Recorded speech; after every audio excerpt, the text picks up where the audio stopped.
This episode of Super Pulp Science is brought to you by Place Into Being, a collection of Robert Pasternak's amazing comics art, edited by Nicholas Burns, and available through At Bay Press online and everywhere at finer comic and bookstores.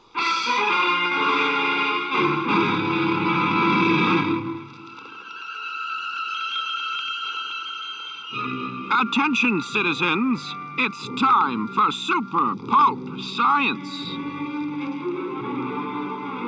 This is Super Pulp Science, where we talk about how genre gets made. We're here with a very special guest, Nick Burns, to talk about comics today. And though you can't see the geographic distance between us and Justin, say hello, Justin. Do I sound far away? Well, in our hearts, Justin is on the other side of the studio right now at his computer, feverishly working on spaceships. Do you want to tell our dear listeners why that's true?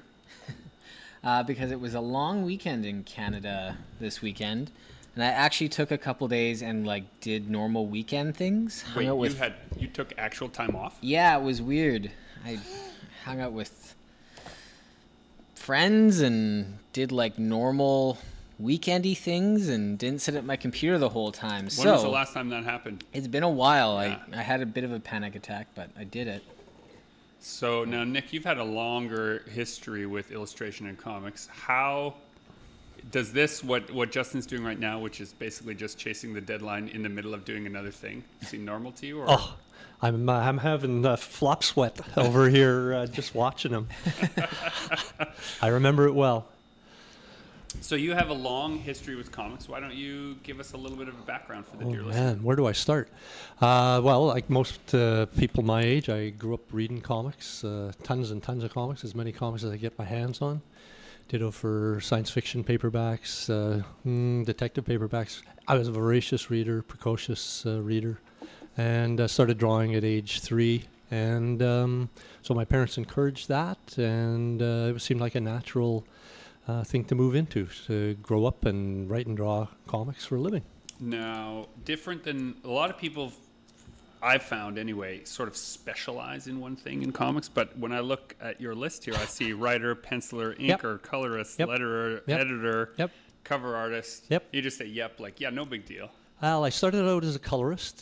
George Freeman, that's sort of the magic key to how I ended up in the biz. Met George Freeman as a teenager, junior high, early high school.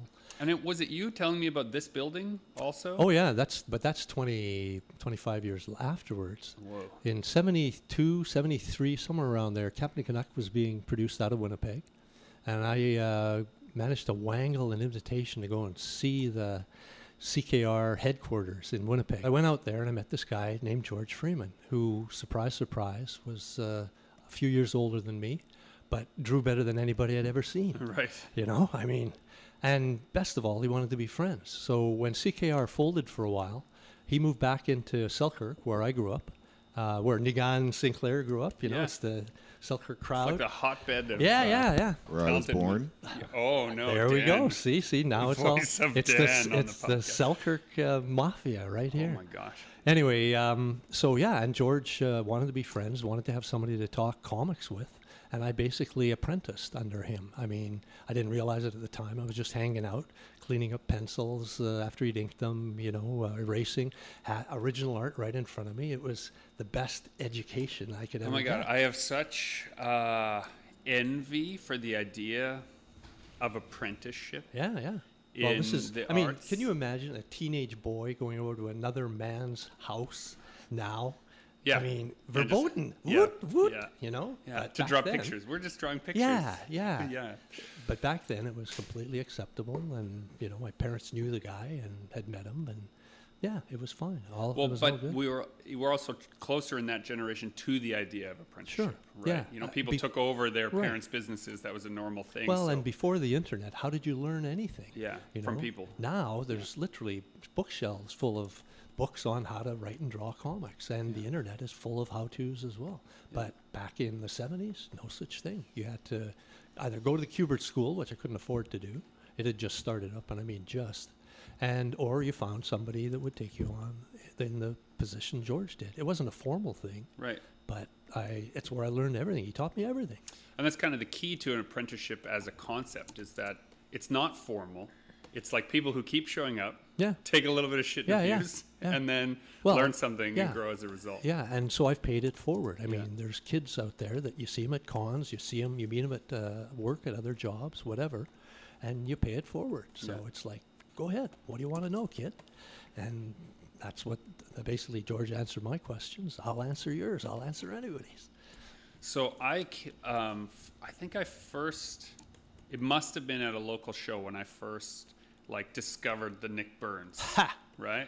And saw someone who had been doing comics here locally, and then when we spoke a little bit, had this wealth of knowledge, not just of like the craft itself, but of the history that Winnipeg had in the comic scene, which to me was, you know, at that time so fascinating. To be someone who's like, I'm going to do this here, and no one is really doing this here, and then to realize, oh, people have been doing this here forever. Yeah. Right? You just don't know them. Yeah, Just, well, we don't get together like we used to, you know? Yeah. We all sort of have other lives, and so, we used to meet regularly, though, and the comic shop was sort of where you would run into people, right? And they don't really, there's a few left, but they're not the sort of gathering places they used to be. Right. So, you know, when Doug Salipa had his shop, the first one on Cumberland, and later on Portage Avenue, you know, people would come to you. You'd get together there. You'd run into people. You'd make a point of meeting them. My observation now is that the gaming stores are the comic shops of my younger days. Yeah. Right? Those are the places people are going and gathering and hanging out and doing that. And free business idea to anybody out there. I feel like the person that combines the comic store pull list with their gaming store is going to find a really healthy revenue stream there. You're speaking about Comic World, of course, the comic shop that I used to go to as a kid. And fun fact, I actually bought I bought video games there all the time, but I do remember specifically buying a Star Wars game for the Atari back in the day. Wow. But he did sell video games there as well. He sold all kinds of stuff there. That was what that was. Yeah, I mean, again, because the video game thing came on, after sort of I'd gotten through my teen years, it didn't have the same impact on me as it had to you. But yeah, and Doug and his mom, I think his mom still was selling video games and stuff the last time I saw her at a flea market. So but back then it was, what I remember is nothing but comics. No games, no toys, none of the stuff you see now that stores have to get in because, you've got to pay for as a retailer, you got to pay for your square footage. That's right, yeah. And retail prices have gone up, to rent space. Yeah. So now you got to earn more per square foot. Yeah. You don't have room for the water cooler. You don't have room for the coffee machine. This is why I say that. You don't want people sticking around if you're not going to buy something. Game stores like Game Night here or Amusing Games, right, are the two bigger ones here that have gaming spaces where what they're basically doing is saying, stay all day if you want. Yeah. That's square footage, right? They're paying out of people's interest in then buying a product afterwards. Well, now if you're staying all day and you have a comics rack there, to me that feels like a great... Yeah, the analogy that I draw is to computer games and the little get-togethers or large get-togethers. Yeah, like LAN parties of That's the day. right, that they have here in the city, and they're Yeah. making a conscious effort to bring people together with an interest. So that's the sort of thing that happened informally at this comic shops when I was a kid. It's almost like, I would say that, I think, doesn't Doug sell comics online now? Oh, yeah. No, most large, retailers, they realized that it was foolish to be, spending all this money on commercial space on Portage Avenue when you could rent a warehouse for a fraction of the price out in the country and do all your business online. And that's another part of the problem is that the comic book stores have gone online, so... The space, part of that the community. actual space is gone. Yep. But I think that what you guys are talking about with these other gaming stores is kind of a return to that, right? That is happening where more and more people are gathering. The tabletop is becoming this unifying force again. And again, because young people need someplace to socialize in a like person to person, like we're doing right now. Yeah. That the internet doesn't provide that level of satisfaction, that level of interplay. At a remote lake.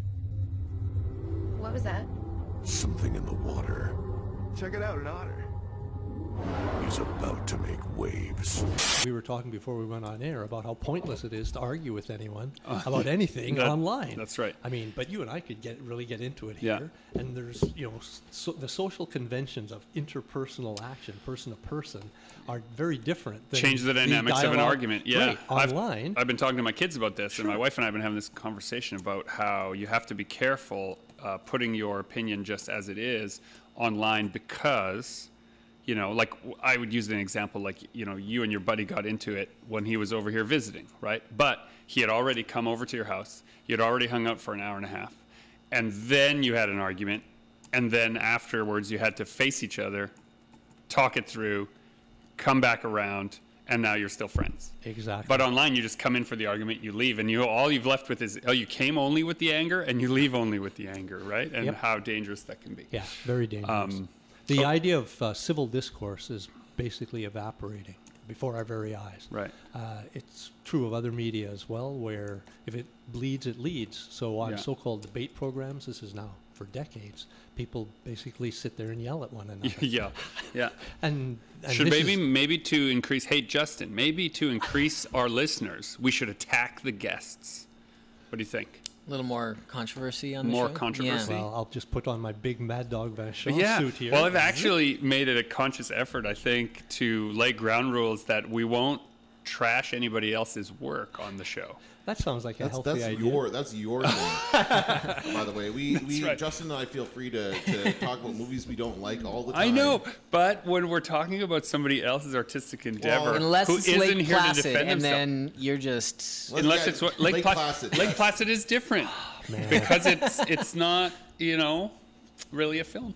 Don't mention the war. No. Germans are coming. Oh my God. Okay, so we just turned left into film anyway, so we might as well go there. You spend a lot of time making comics and doing comics. Yes. But you also spend a lot of time doing something that a lot of people confuse with comics and think is a one-to-one comparison with comics, which is called storyboarding. Right. Do you want to wax poetically about the difference? I've had this, as I mentioned before we went on air, I've had this discussion with people before. To me, storyboards are like blueprints. They're essentially what you're giving to the crew so that they know what the director's vision is and can respond accordingly. They can be there with the right props, be there with the right special effects, et cetera, et cetera. So storyboards are blueprints. Comics are the house itself. There is no other art product that comes from the comic. It's the final product. It's the final product. So that's a huge difference. Right, but people tend to think of an illustration as being a finished product. And superficially, I can see why people confuse the two. Right. But if you look at decent set of storyboards for live action or even animation, I guess, although there are differences, I mean, you'll see storyboards have huge arrows on them. Yeah, to Justin was just the pointing action. fervently at our Ginger Snap storyboards we have up on the wall here, I have right? a Like, limited That's right. Those are edition nice Ginger toys. Snap storyboard poster. And also you'll have indications of camera movement. yeah, And so on and so forth. Yeah, None it's of got all which you have in these- comics. The little letters and arrows that, for panning over and camera movements and stuff Right. like that. Once you understand what they are, it really paints a picture when you're reading So them. it's a slightly different vocabulary, in quotation marks, and it's certainly a different finished product. so how did you get from one to the other? Well, great question. George Freeman, always said when he was teaching me about comics, these are transferable skills. The guy was prescient. So once I knew how to tell a story in pictures, I was actually useful in the film industry because, surprise, surprise, a lot of people who work in film aren't visually literate in the way comic artists are. Right. And the other advantage I had was I went to art school with John Pays. I joined the Winnipeg Film Group, which is a film cooperative here in Winnipeg of wide renown. Guy Madden comes from out of there, as do other independent filmmakers. So because I could tell a story in picture, even when I took the basic workshop to understand how cameras worked and understand how lighting works and understanding how sound works, I could already tell a story in pictures. My first film actually has a beginning, a middle, and an end, a story you can follow from shot to shot. Which is rare for first. Well, it was so early rare filmmakers. that the teacher, kept it. It was there was a type of film stock back then, 16 mil film stock that you processed it, and that became, there was no negative. That became the actual film that you ran to show on the news at night or whatever. Right. Again, this is the late 70s. Right. The very different technology. But what it meant was that when I started doing storyboarding, first for independent films through the film group, and then for music videos, when they became a thing here and elsewhere, you get funding for music videos. So I was storyboarding those in the 80s, early 80s. And then, the film industry springs up, the actual real industry here, Hollywood North, unionized, and I had the right combination of skills. I knew how movies were made from having worked on film sets, schlepping camera gear, lighting. I know what a C-stand is, a half apple, right. All of those things. And I knew how to tell a story in pictures. Right. So unlike a lot of storyboard artists who have no clue how movies get made, well, again, I'm helping them get in their day, as they say. And what you're describing, again, is another apprenticeship. Another unstated apprenticeship, right? Yeah, like you knew enough about the way that the that's studio true. work that you fit in. Although in this case, it was more of a deliberate, a conscious thing in terms of joining the film group, making movies, working with other people. It's a cooperative, right? Which again is an unusual idea, but a very Canadian idea. If I work on your film, you'll work on my film. Yeah. And that's how movies got made when they were really hard to make. Give and take. That just makes me think of, we always recommend to illustrators to get into a bit of graphic design, because we know so many illustrators that are amazing illustrators, but when it comes to printing their work or doing anything with print production, they have no idea what's going on, and it's a huge skill set that I think is lacking. Yeah. They don't know that part of it. Yeah, and I would echo that, because again, I'm giving my formal education short shrift, but junior high, I learned how to typeset by hand, right? The old-fashioned way. Whoa. And I learned how to do silk screen. Yeah, we have it so good.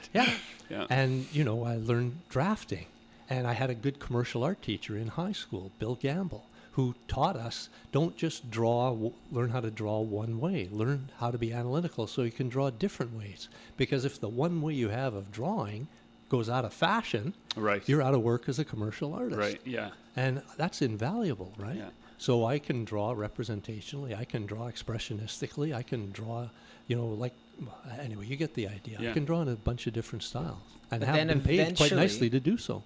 But then eventually, don't you want a distinct style that people seek you out specifically for? These are the sort of hard choices that you have to make, right? Yeah. Every business book I've read about being an artist, professional artist, says learn how to make sausages and then squeeze out those sausages. But either by training or temperament, I could never do that. Right. I don't want to do that. I'll do one thing for a while. I get bored with it, frankly, and then I'll do something else. So interestingly here, because Justin doubles down on a specific style, and you have more of a toolkit. Yeah, and there's no one right way to do this, as we've talked about. And both of you, but you both have the same reason for it. I've heard you both give the same answer as why you do it, and it's that I'll get bored otherwise, right? So you're switching up because you get bored, and he keeps that style, otherwise it would get boring. Sure, and there's merits to both. I mean, Justin has a great brand. People love it. They flock to his table. I mean, this is all good stuff.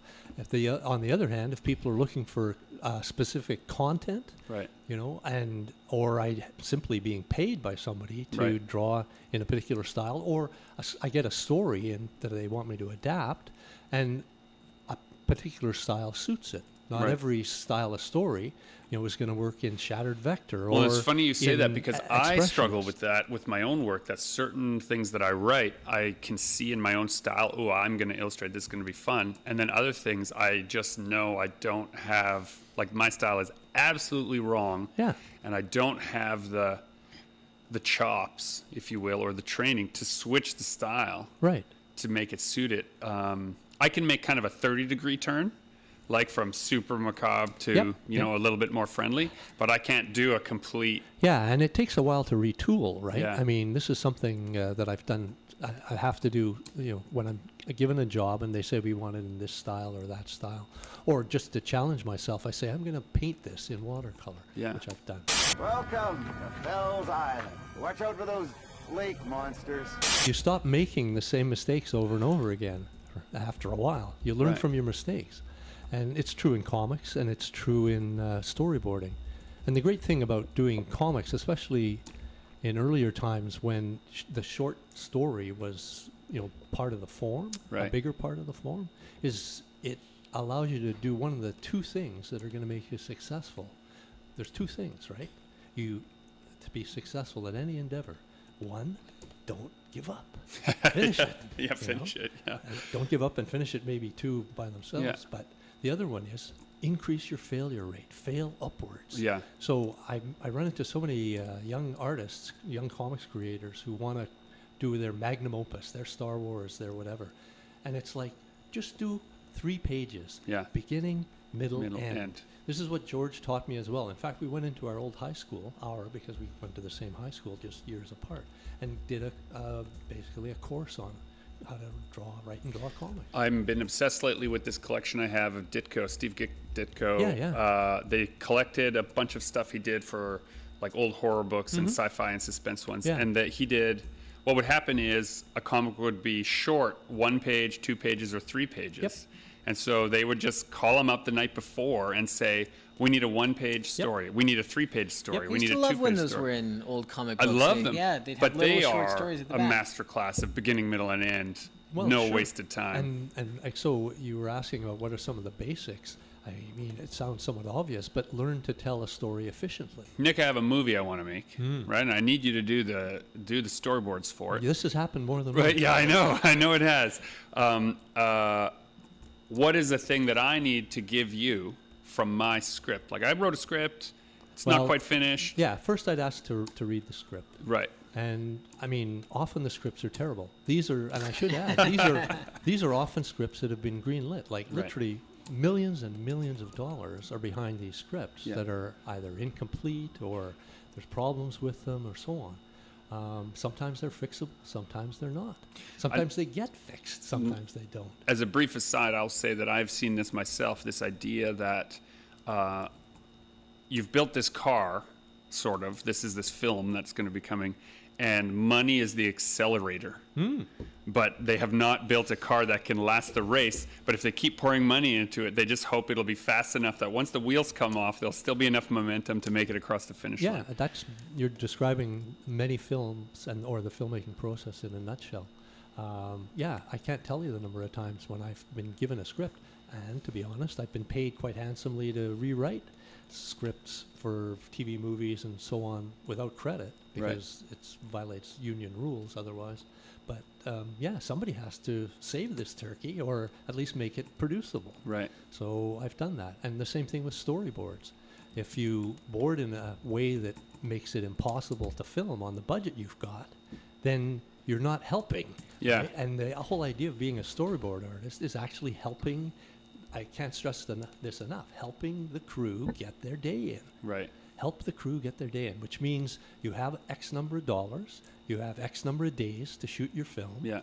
You have to somehow fit what you're shooting into those days. Yeah. It sounds sort of obvious. And but for the dear you'd be listener who doesn't have surprised. any experience with that kind of thing, imagine this, that every time a panel would switch position in a comic, that would be a camera that has to be taken down, moved to a new spot, a lighting rig that has to be adjusted, a new sound has to be Right. placed. So the see, guy you're would doing a better job of explaining this than Right. I am, because that's a perfect example of how you board to help them get their day in. Yeah.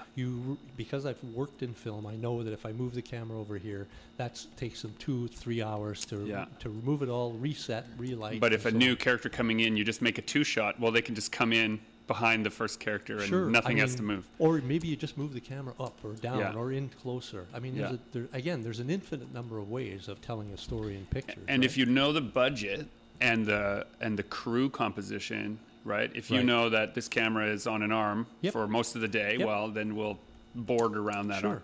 How often do you adjust in that job? I've never done storyboards on a film at at that level. How often do you get brought in to solve a problem during that day of shooting? Does that happen? It really varies. I mean, some directors are meticulous in their planning, which is great. They give you a shot list. I've even had diagrams, sort of like dance steps, where Right. everything's choreographed, if you will, as if you're looking above and X character moves from point A to point B. Right. I've had those diagrams given to me by a director as well. All I have to do is draw it in 3 dimensions to give the crew an idea of the depth and so on, because if they're not familiar with these diagrams, they can't understand that any better than they would just the script itself. Right. Yeah. So, to answer your question, I'll often be called in to help solve problems. It depends on the director, and it depends on the amount of money they have, and when I'm brought in. If you have lots of lead time, if you're brought in early enough in prep, then I can help them with some of that stuff with their permission. Right. Otherwise, my job is to be a wrist, to draw what they tell me. And again, different directors tell me what they want in different ways. Right. I've had directors who are actors, Yeah. I'm not naming names, who basically act out the entire scene that they want to see storyboarded. Right. I've had a director throttling a producer right before my eyes, right. drawing a knife across their throat, demonstrating exactly how somebody's to be killed or Right. whatever. And so now in those respects, you're asked to capture and translate, Yeah, essentially. yeah. But if you're taking it from the printed page, that Yep. must be very much like, and I think where a lot of the confusion in the one-to-one comparison comes from, because comics are usually you're given a script and then you interpret that script. So if you're given a script and you interpret it as a storyboard, right? Yeah, the difference is that in comics, if the writer is writing for comics, they'll give you some sort of hopefully possible a description that you're actually capable of translating into a drawing. Right. But there are lots of bad comic scripts out there. Yeah, sure. Again, there are the basic rules of how you write for comics, just like there are the basic rules of how you screenwrite. And often those rules are violated Yeah. in the scripts Yeah. that are for film and in the scripts that are written for making comics. Yeah, and So sometimes it's accidental genius, and sometimes it's an intended break from the norm. But more often than not, I find it's expediency that has or left holes in it. incompetence. Yeah, I mean, again, I can't stress this enough. I have to be honest and say I've read more bad scripts. I used to be the facilitator of the screenwriting workshop for Right. the film group for years, after John Kozak, who now teaches at the University of Winnipeg, started it. So again, I've read a lot of bad scripts, and they're all bad in the same ways, is the fascinating thing. Why do you think that is? Why are there so many? Well, I won't say bad movies, but again, we're not gonna trash anybody else. that's right. We're not here to rip down But people. It feels Here to like build you me, up. and this is kind of a wide-ranging, like Hollywood in general. There's so many bad movies out there that it feels like they're just trying to throw something to the wall and see if it sticks. Don't you? With all the money at stake, don't you think they'd be better at discovering good and producing good features at this point? Yeah, well, I could plead that that's above my pay grade, Right. because I'm not a producer. I'm Yeah. No, but very low on the seen, totem You've pole. seen enough of these go through that you could probably you recognize right away whether or not it's a good movie based on the script. Like, The thing is, here's the technology of making movies has gotten easier and easier to use, right? And there's more and more of them out there, and there's more and more markets. So there's a combination of things happening that result in the problem you're talking about. There's a greater demand for good work, or for work period, to fill airtime on all these various outlets that we've now got. Right. And there's also, it's never been easier to make a movie. You can make a movie in your basement. You Yeah. can make a movie with your iPhone.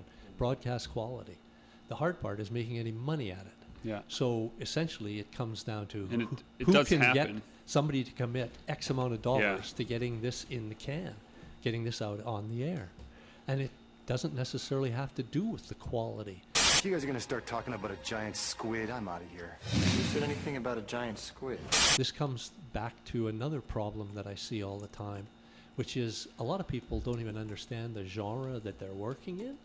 And you've had Jonathan Ball on here several times Yeah. talking about genre and the meta, the deeper levels of understanding that's required for genre.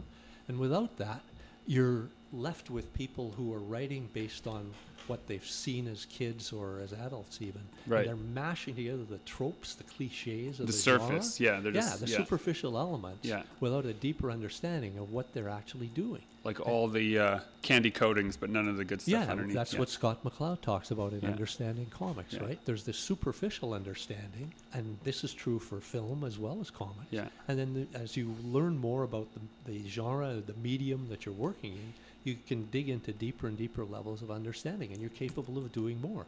You can run a longer distance. You Right. can say more profound things. I mean, genre in and of itself, people will watch. If it's a science fiction movie, it's one of the reasons genre was created, right? It's a category. Oh, sci-fi. What's on sci-fi? You watch anything because it's on sci-fi, Yeah.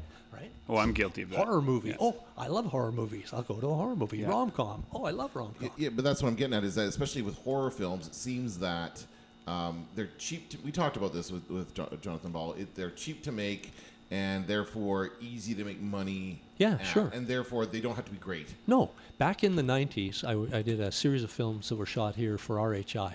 At that time, they were the biggest producer of TV movies in the world. And every movie that we had 5 of them to shoot here that summer, and every one of them had made money before a single frame was shot, because they'd sold it in Europe, they'd sold it in South America, they'd sold it in Asia. Right, the Horror markets, movies travel well Yeah. because it's a basic premise usually that you Yeah. can follow. If it's not too intellectual, if there's a monster out there, Yeah. you This know. is the one with James Vanderbeek was in one of those. Oh yeah, Eye of the Beast. Yeah, okay. Yeah. And I remember seeing those. And they're I mean, they're fun, but they're not like high quality films. you would But say. people will watch them, Yeah, Dan. yeah. Again, you have to separate quality from the money that makes it all happen. Yeah, you brought up this book.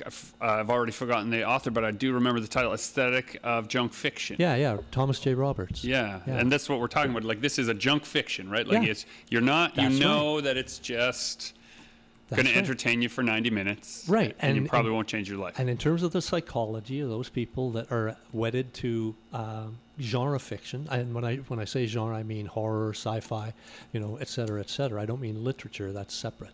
But they read or they watch broadly. They'll watch everything. They'll devour everything and anything that fits their interest in a particular genre. Yeah. The people who are reading literature, they're reading canonical tomes. They're reading big, thick, dense books that are studied and written about, and classes are given on Shakespeare, Conrad, a whole host of them that fit, highbrow as opposed to middlebrow or lowbrow culture.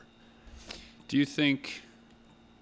Well, okay, so then this comes down to the idea of, we consume entertainment in all these different varieties, but what they really divide into is if you are a producer who your favorite movies were the ones that distracted you from your day, right? This is the junk fiction that you're going to want to do. And if you were someone whose life was changed by a significant work of art in film or literature, that might be what you're working towards.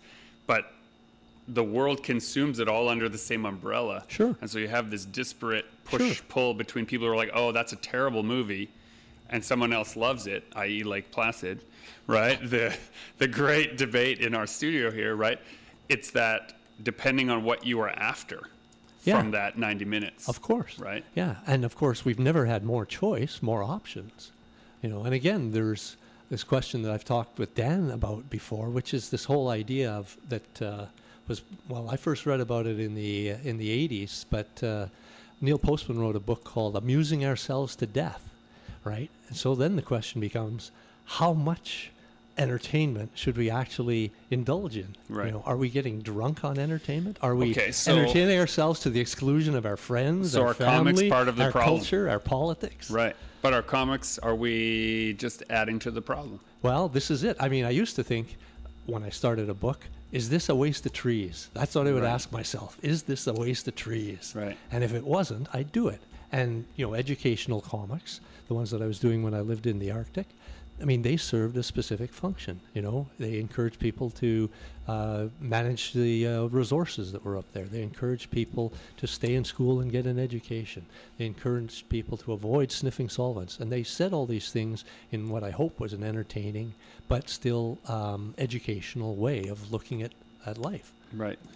So when you got involved in the educational comics, was that something that like film you looked for and trained a little bit up into? Or? Yeah. It started out, I worked, when I first got out of university, art school, I went to work in the Department of Health Education Graphics.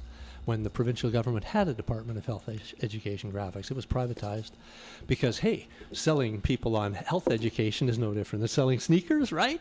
Anyway, that's a different story. So, when I was doing this work in the Department of Health Education is when it really sort of struck me, because I was being paid to do things like create a brochure for people with limited reading skills. They might have been immigrants. They might not have had a good education. At that point, I think Canadians were functionally illiterate, 1 in 5, something like that. I don't know what it is now. But in any case, drawing pictures of, say, what a single mom needs in terms of diapers and soap and whatever to be able to raise their child safely and in a healthy manner could be communicated more simply and more clearly in pictures than in a whole ream of text that they may not read. Right. And the interesting thing is, if done well, to me, a pictorial set of instructions has the ability to seem less like a judgment from on high about what you're not able to do. That's right. And in fact, I wrote an article on that very subject for the, what do they call themselves? Manitoba Journal of Counseling, MJC. And it was, the title of it was something along the lines of comics as counseling by proxy. Right. And it's exactly what you Counseling say. by proxy, that's interesting. Yeah, because concept, you, the consumer, are choosing to pick it up because it's a comic, it's user friendly, right? And you read it, and it's entertaining, but at the same time, it's providing you with information that it may be useful to you in your life, and that's one of the foundations of what storytelling was created for. Right. Yeah. This is, I mean, stories are a technology. You know, this is a big thesis of mine right now. Is that it's the idea that stories are just an available technology that allow you to transmit a difficult cultural or social idea to another person and have them remember it. Key thing here is remember it, yes, but also understand not just the concept, but your point of view about that concept. Yeah, and it also goes back to what Dan was asking earlier, because in our culture, as opposed to Indigenous cultures, for instance, in our culture, we've turned stories into a commodity, right? So if you're telling a story simply to make money using the cliches of the genre, what are you actually giving someone, the viewer or the consumer? Empty calories, right? You know, left-handed sugar, right? And in Indigenous culture, there's this term of story keeper. Well, right? stories in Indigenous culture, and I wish Nigan was here because obviously, looking around, none of us are Indigenous. Yeah. But what I understand, and I could be wrong, in the Inuit culture, stories are your history, they're your religion, they're your hunting skills, they're everything about your culture is conveyed through you observing what your elders are doing on the land, you know, or what you're told. Well, that's true. I think, you know, Indigenous culture or otherwise, that's idea to codify a system into language. That's universal, right? As soon as you name a thing, you have control over that thing. And that has been true of every culture throughout human history, that they want to have names for things and have systems to explain where those things came from, true or false, that people then say, oh yeah, okay, I see what you're saying there. Well, I mean, it's even more basic than that, right? And I remember this from when a friend of mine's little boy was told to go into the kitchen. He was quite young, and get the green bowl. But he goes into the kitchen, and there's all these bowls around, and some of them are light green, some of them are dark green. You know, suddenly it becomes important to have more and more refined language to understand what it is you're being told to do. So what's your plan? I'm gonna shove a harpoon through its husk. We're in a print culture, right? First came the word. The word is law, literally. And again, there's perfectly good reasons why images can't be trusted. Yeah. I mean, entire wars, battles were fought. You know, the iconoclasts, the Byzantine Empire. I mean, images historically in our culture aren't trusted. The word is. And so we have to get past all of that. I mean, again, a generation ago, comics were considered junk. Yeah. You know, movies were considered. And now they're the fastest growing sections of every bookstore. Genre movies specifically were considered junk. Like, Sure. those are the kind of movies you went to see at the drive-in. Yeah, at but midnight they were showing. also the ones that were the most critical of current society. But Well, now genre films are the number one, selling films at the box office. Sure. The next Marvel movie comes out, Yeah. and it's breaking all kinds of records. So it's so funny how genre has become But the they've most popular thing. Are they as critical of culture as they used to be? I don't think so. Well, probably not only that, but I mean, again, genre is a category, right? They're subsets of literature. What's the function of literature? What's the function of story? Again, if we go back to that, then we say to ourselves, what are these genre films that are the most popular? What are they actually saying about the human condition? Right? Right. Are they saying anything about the human condition, or are they simply repackaging the tropes of the genre for people's consumption? And then I you mean, there's a come back to qualitative this, difference there that I think is important to note.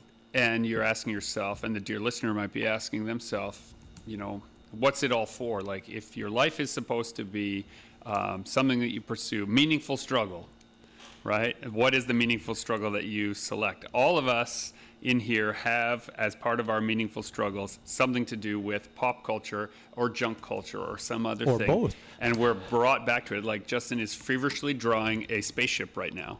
Almost right? done. Almost done. Almost done. Way to go, Right. Justin. Right? The only man making an honest living right now. Right, yeah. The rest of us are just talking about making a living. He's doing it right While now. the real work is getting done. Right. But, right, we have all these high-minded ideas, but in the end, it comes down to, did you draw your spaceship on time, Justin? Right? If you didn't show up, if you didn't do some work, then it is all just smoke and talk and complaints, right? So as much as a film might be viewed as, oh, that's a garbage piece of like rubber tentacle monster movie, someone still showed up and made that film and put their idea out to be reflected on. Well, Right? I know love it or that- hate it, feel something, I guess. See, and I know that movie inside out, right? Because Yeah. I worked on it, I storyboarded it,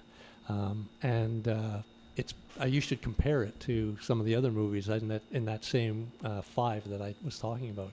Eye the Beast is beautifully shot. I mean, Mike Marshall knew exactly what he was doing. You look at some of the other films in that set, and they look like an episode of Matlock compared to the way Mike shot Eye of the Beast. So it's actually watchable from a technical standpoint. I was going to say that about the.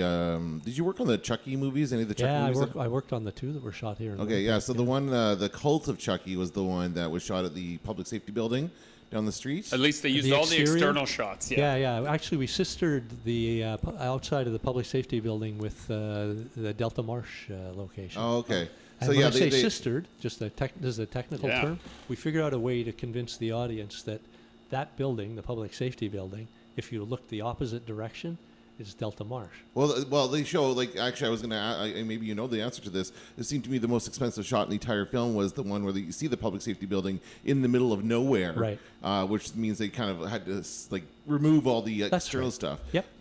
But I felt that movie was actually very well shot. I really, It was. That was Mike Marshall again. Is it really? Okay.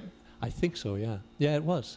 I I remember thought it now was- because we were all rolling around together, the director, Mike, and I, trying to figure out how to kill off various characters in the movie. It's really a lot of fun making movies with Mike Marshall and with the director, Don Mancini. Okay. And then they went ahead and quote unquote rebooted the franchise, even though I don't know that it really needed to be rebooted. No, There the was- new one's a parallel. It's yeah, but The new why? one, as in the latest one that was in the can, or the one that's. One that the just one came with out in Mark theaters. Hamill. That's Mark coming Hamill out, did the right? voice of Chucky Yeah. in the new one. I listened to. I haven't seen that. That's Yeah. on in the TV show. No, with theaters. It came out in theaters. There is Okay. a TV show coming out. That's Oh. from the people who make the original Chucky.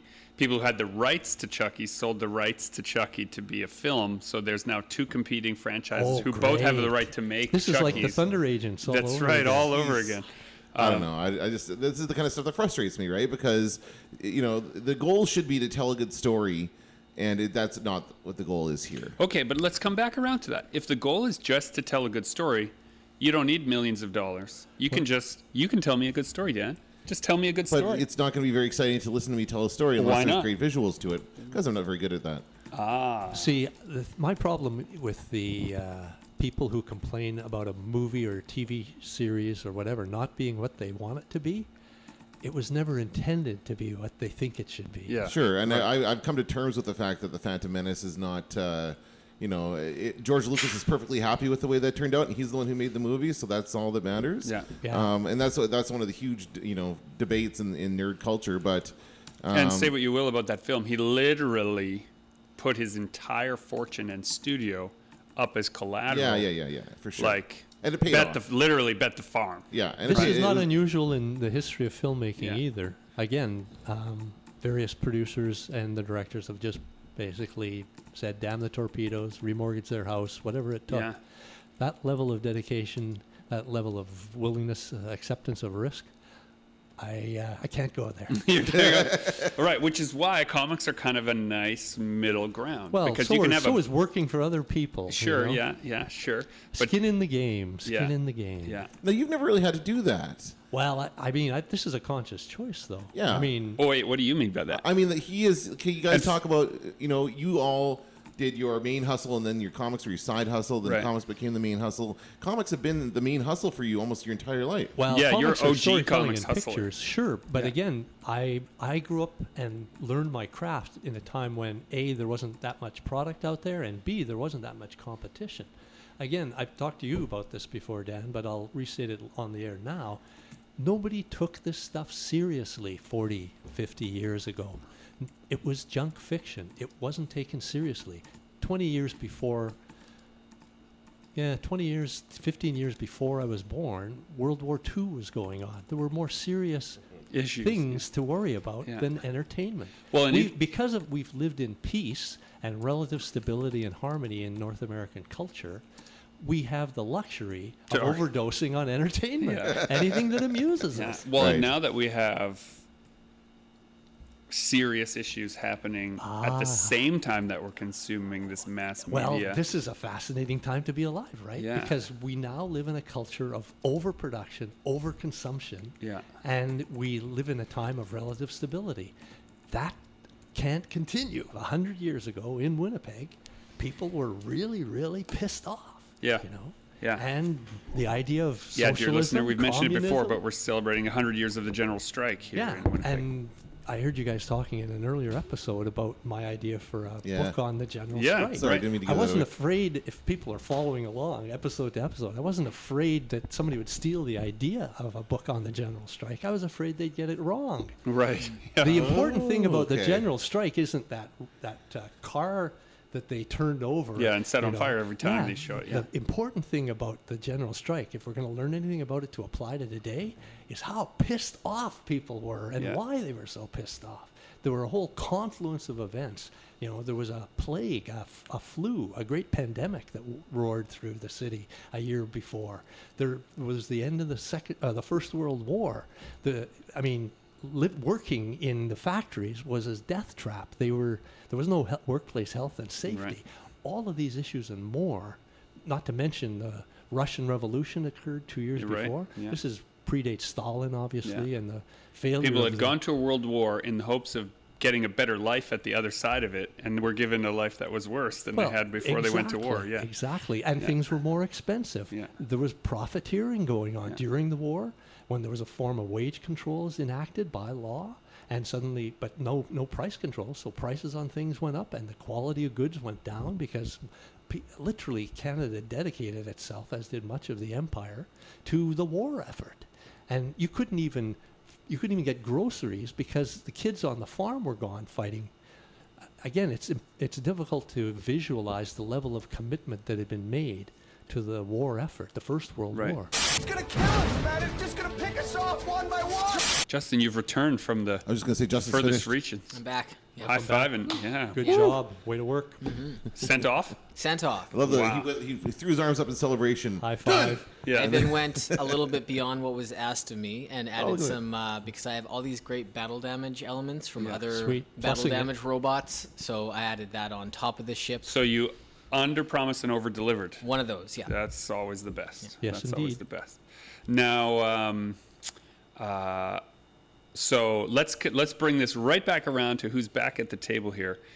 Why accept a job that is arguably very outside of your regular go-to? You've done 2 commissions, 2 things recently that are way outside your wheelhouse. I'd love for you to talk about why that's true. And I think it comes to what you were saying, Nick, of getting a bit stagnant when you are just working on the one thing. I was my only client. I didn't have any other outside factors other than like my own motivation. And I find every once in a while when I take on other projects that force me to work a different way, it kind of rekindles the fire of my own stuff. So even just I've taken on 3 commissions in the last couple months, and I've noticed a difference in my own personal work because of taking those on. Yeah, and of course that's another way of building your brand, right? Because if you're seen in other areas than, say, the convention circuit and that sort of thing, then you're going to be your net's going to be cast wider. Yeah. It's the same thing with working for the major companies, right? Yeah, for sure. Again, I know loads of artists that went in to work for Marvel or DC with maybe not with the express idea, but it's worked out for them such that they no longer have to work for Marvel or DC anymore because their reputation is such that all they have to do is commissions now. They don't even have to do comics. Yeah. Their name and their quality of their work is such that the work comes to them. And the deadlines are a lot less insane, and the money is better. So, maybe he'll do commissions instead of work for the large corporations. I'm excited to see. Greg and I recently did a Netflix sponsored art book for Stranger Things. So we did artwork that and by we, he means we're in it. It's actually published by I Printed heard you in guys Blood. talking about this on an earlier podcast. So we signed a contract with Netflix, and we're allowed to print 200 copies. I reread the contract the other day.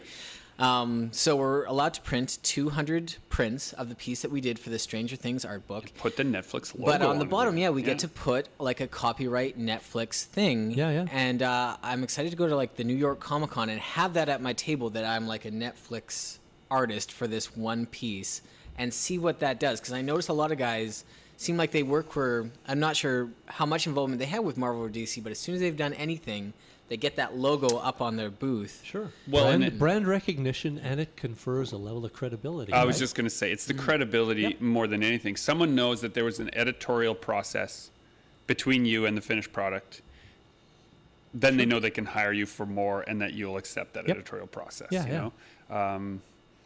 That brand, your brand, or Netflix brand, or the combination of the two resonates with your audience, right? Yeah. It's like Becky will now date you because you dated Sandra, and Sandra is a stand-up girl. So the word is out. Just like that. Because Sandra is a stand-up girl. Wow, we just managed to reduce this to a horrible misogynistic rant. We were being so high-minded for such a long period of time. Bring it down to earth, or we'll lose listeners. What is the thing you wish that people that you see at conventions now who want to get into comics, what is the thing you wish they would know sooner? Oh, geez. Well, if I wanted to be really heretical about it, I would say don't go to comics conventions. If you really want to make a go of it, start hanging out your shingle in terms of working for something like video games, animation, something that actually pays a lot better for the amount of work you're going to have to do. Oh, so your advice here is like get a stable or a more stable job than comics. Industry job. If you can do it. Yeah. I mean, again, it's important to remember that comics started out as the field you went into when you couldn't get work higher up in the food chain, right? There was a hierarchy to illustration back in the day. Yeah. And so essentially comics was learn and earn. You started out apprenticing, you started out doing something like I did within the field. I started out as a colorist for George Freeman on some of his Marvel books and other work, and worked my way up from there. Again, apprenticing doesn't exist anymore either, right? But it used to be how you learned how to do comics.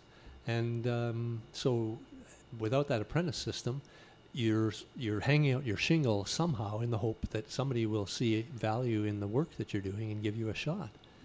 But it's getting tougher and tougher with all the competition. Mm-hmm. When I was starting out, nobody took this business seriously. I mean, I can't stress it enough. Right. I mean, it's literally another world, a world where entertainment TV didn't exist, where the entertainment section of the newspaper didn't choke a horse. It was a few column inches. Right. Even sports was the same thing. Sports was something you did recreationally. Now it's this massive huge industry. business, It's got its own. It's got its own series of networks dedicated to it. Right. If all you want to do is watch sports, all you want to do is see science fiction movies, there's You can literally do it all day, every day. You can be in your little fanboy bubble day and night. And I'm not sure that's a good thing. Not a good thing. I am the heretic. Yeah. No, I don't think that's a good thing. Wow. Okay, well, this has been an excellent episode, I think, of Super Pulp Science, where we talk about how genre gets made. We've ranged all over, but thanks for coming, Nick. You have given us an excellent education. Mm-hmm. Thank you very much. Join the fight and make comics.